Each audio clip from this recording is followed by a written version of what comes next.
Jadi saya akan menjelaskan tentang pertanyaan dari salah satu teman kita di grup Mimha. Bagaimana cara bertobat agar kita diampuni sebelum kita meninggal dunia, katakanlah seperti itu. Jadi yang saya mau jelaskan dulu latar belakang adanya dosa.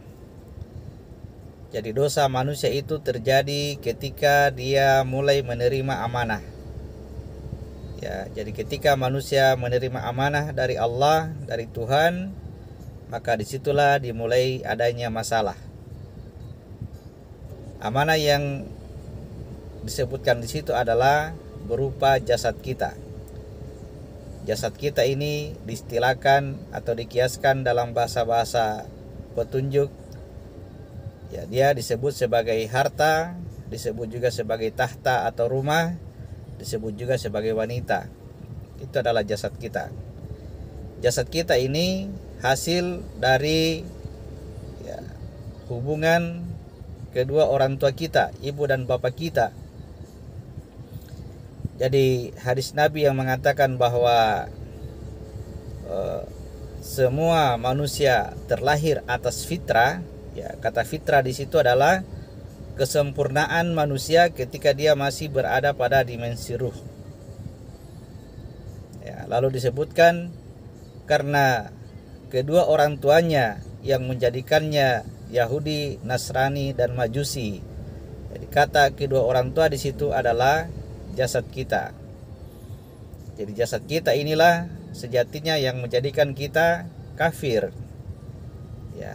Jadi istilah lainnya, jasad kita inilah disebut sebagai lembah dosa. Kenapa jasad kita disebut sebagai lembah dosa? Karena diri kita yang asli tadi, yang fitrah, itu tergantikan oleh jasad kita, sehingga diri kita yang asli itu menjadi cacat, menjadi cacat. Itu disebut dengan kitab yang tersimpan. Sedangkan jasad ini adalah kitab yang diturunkan, yang kita terima.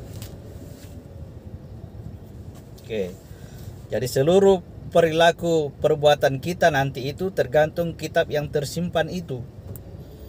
Nah, karena dia cacat, maka perbuatan kita akan mengarah kepada perbuatan dosa, kecuali Allah merahmati atau Allah menutupi kesalahan-kesalahan kita, menutupi kitab yang ada, yang tersimpan itu tadi.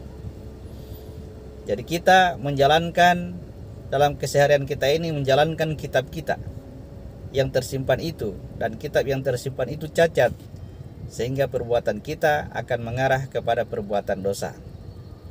Itu disebut jasad kita adalah lembah dosa. Nah, kemudian pertanyaannya kemudian adalah bagaimana caranya untuk menghapus dosa-dosa kita itu? Maka yang harus kita lakukan adalah kita harus mengembalikan amanah ini. Kita harus mengembalikan jasad kita ini kepada Allah. Caranya seperti apa mengembalikan jasad? Kita harus tadi menyatakan asma-asma Allah, nama-nama baiknya Allah menggunakan jasad. Bagaimana cara mencipta, bagaimana cara memperbaiki, bagaimana itu menolong, bagaimana menyayangi, bagaimana mengatur. Semua dilakukan oleh jasad. Yang disimpulkan, ketika jasad ini melakukan hal-hal kebaikan, berarti kita menyerahkan jasad kita kepada Allah.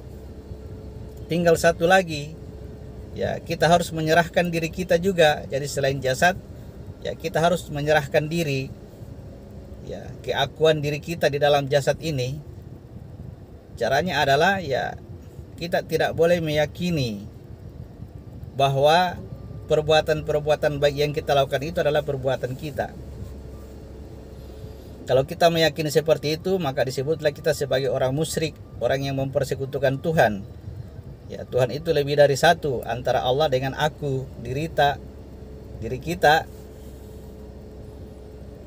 Ya, ketika musyrik maka ya dosa-dosa kita tidak akan diampuni karena seluruh amal perbuatan baik kita itu tidak tercatat, melainkan terhapus. Kalau dia terhapus maka tidak akan menggantikan cacatnya diri kita yang asli tadi pada kitab yang tersimpan itu. Jadi kesimpulannya, ya bagaimana cara kita untuk bertobat? Ya, kita harus menggunakan fasilitas yang ada pada jasad kita sekarang dengan segala kemampuannya, ya, untuk melakukan hal-hal yang baik, untuk menyatakan hal-hal yang baik, karena hal-hal yang baik itu adalah milik Allah. Dan ketika kita tidak mengaku melakukan perbuatan baik, berarti kita telah menyerahkan diri kita secara utuh, Islam kafah, ya, kepada Allah. Islam menyeluruh, baik harta, tahta, wanita, dan diri kita sendiri, ya, diserahkan kepada Allah. Oke, jadi penjelasannya sangat sederhana, mudah-mudahan bisa dipahami.